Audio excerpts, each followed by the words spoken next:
అందరూ కేజీఎఫ్ సినిమాను చూసే ఉంటారు. అక్కడి పరిస్థితులు నిజంగానే నిజ జీవితంలో ఉన్నాయంటే నమ్ముతారా? ఇది నిజం. కేజీఎఫ్ చిత్రాన్ని మైమరపించేలా మైనింగ్ మాఫియా వెలుగులోకి వచ్చింది.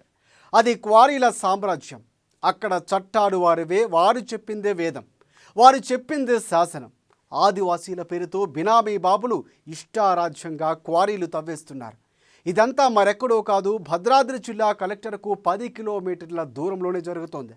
ప్రజల ప్రాణాలు ప్రాణాంతకంగా మారిన క్వారీపై అమ్మా న్యూస్ ప్రత్యేక కథనం.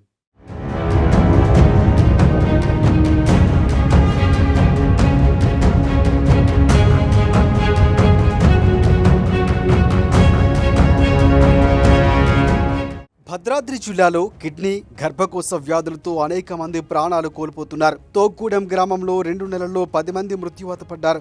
క్వారీల్లో బాంబుల పేలుల తాకిడికి నివాసాలు కూలుతున్నాయి, ప్రాణాలు పోతున్నాయి, బతుకులు రోడ్డున పడుతున్నాయి. రాతి క్వారీల్లో దాదాపుగా 200 అడుగుల లోతులో బాంబుల శబ్దాలు, పొల్యూషన్తో చుట్టుపక్కల వారు రోగాల బారిన పడుతున్నారు. అనారోగ్యంతో ఆసుపత్రికి వెళితే వైద్యులు అంతుపట్టని రోగాలు వచ్చాయని వైద్యం చేసేందుకు నిరాకరిస్తున్నారు. బ్లాస్టింగ్ వల్ల, భూమి వల్ల ఊళ్ళకి రాళ్ళు వచ్చి పడుతున్నాయి. దాని గురించి మరి ఆ బాంబులు బ్లాస్టింగ్ చేయడం వల్ల దాని ప్రదేశంగా బాగా వాసన వస్తుంది. ఆ వాసన వల్ల రోగాలు, అనేక రోగాలు, కిడ్నీ రోగాలు, అట్లే లోన ఆడవాళ్ళకు కూడా గర్భసంచులు బుడగలు రావటం ఇలాంటివి జరుగుతున్నాయి. ఎన్నో హాస్పిటల్ తిరిగినా కూడా ఫలితాలు. మొన్న కూడా పోయిన నెల 1 నెలలోనే 3 కూడా ఈ వ్యాధితో కొంతమంది చచ్చిపోయారు. ఇలా మనం వాళ్ళ దృష్టి తీసుకున్నా కూడా వాళ్ళు ఏమి మనకి పట్టించుకోవటం లేదు. మా ఊర్లో ప్రతి ఒక్క మగోళ్ళకి కిడ్నీ ప్రాబ్లం అయ్యి చాలా మంది చచ్చిపోతుండ్రు సార్. మా దగ్గర ప్రతి మగోళ్ళకి ఇప్పుడు మా నాన్న కిడ్నీ ప్రాబ్లంతోనే చనిపోయారు. ఇక్కడ పక్క ఇంటి ఆయన కిడ్నీ ప్రాబ్లంతోనే చనిపోయారు. మా ఇంటి ఎదురు అయినా కిడ్నీ ప్రాబ్లంతోనే చనిపోయారు. ఇగో ఇప్పుడు ఆయనకున్న వ్యక్తి అతనికి కిడ్నీ ప్రాబ్లం, ఇంకొక వ్యక్తి ఆయన మంచంలో పడినాడు.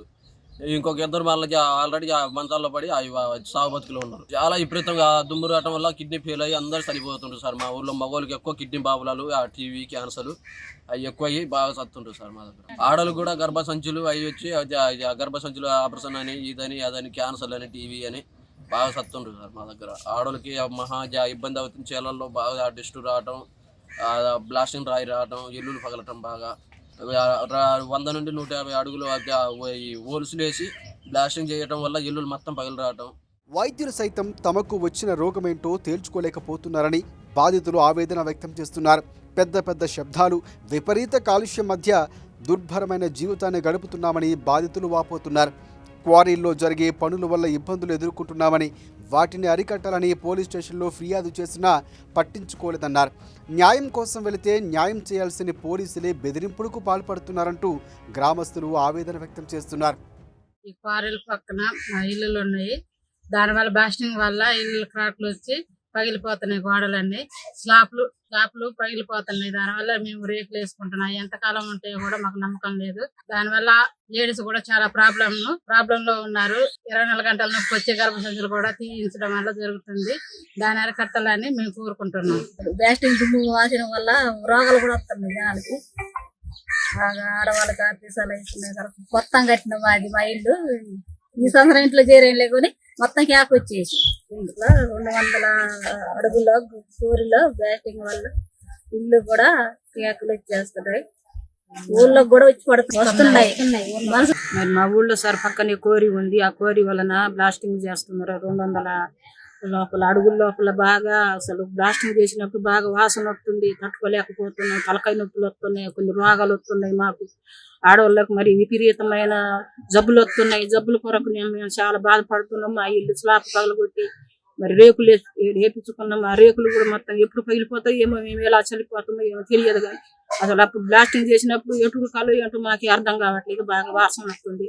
ఆ బ్లాస్టింగ్ వలన తలకాయ నొప్పులు వస్తున్నాయి బాగా. అసలు ఎంతమంది ఆడవాళ్ళు గర్భసంచులు తీసేయటంలో అంత చికాకు, ఈ ఊళ్ళో చాలా చికాకు అవుతుంది సార్.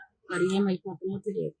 గిరిజన చట్టాలను కొందరు చుట్టాలుగా మలుచుకొని అక్రమ క్వారీలు నడుపుతున్నారని గిరిజన నాయకులు ఆరోపిస్తున్నారు.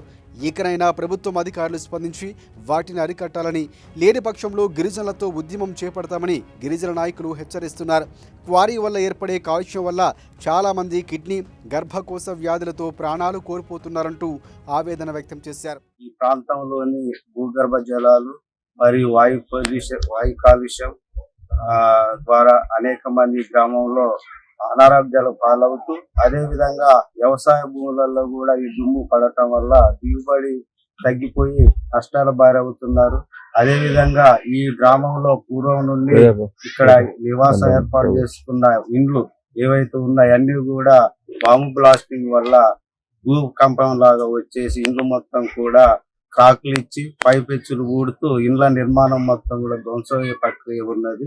ఈ ప్రాంతంలోని మైనింగ్ నిబంధనలకు విరుద్ధంగా సుమారు 150 అడుగుల లోతు బ్లాస్టింగ్ చేయటం వల్ల ఈ బాంబుల యొక్క ప్రకంపనాల వల్ల ఇల్లు కూలిపోయే పరిస్థితి ఉన్నది. దీనిపైన సంబంధించిన శాఖ అధికారులు పర్యవేక్షించి ఇక్కడ నియమ నిబంధనలు పాటిస్తూ కంకర నిర్వహించాలి. గాని దీంట్లో ఆదివాసీ హక్కుల చట్టాలకు విరుద్ధంగా మైన్ ఒకరి పేరు మీద ఉంటే దీంట్లో పెట్టుబడిదారులు లీజుకు తీసుకొని ఈ లీజు వ్యాపారులు పెత్తనాలు చేస్తూ స్థానిక ఆదివాసీల హక్కులను భంగం కలిగిస్తున్నారు. దీనిపైన జిల్లా కలెక్టర్ గారు చర్యలు తీసుకొని ఆదివాసీలకు ఏదైతే నష్టం జరగకుండా ఈ కంకర క్వారీల నిర్వాహకుల వల్ల ఈ నష్టాన్ని పూర్తి బాధ్యత తీసుకొని వారికి న్యాయం చేయాలనేసి ఈ ఆదివాసీ సంఘాల నుండి మేము డిమాండ్ చేస్తున్నాం. తోగ్గూడెం గ్రామంలో స్థానికులు పడుతున్న సమస్యలపై ప్రభుత్వం ఉన్నతాధికారులు స్పందించి ఎలాంటి చర్యలు తీసుకుంటారో వేచి చూద్దాం.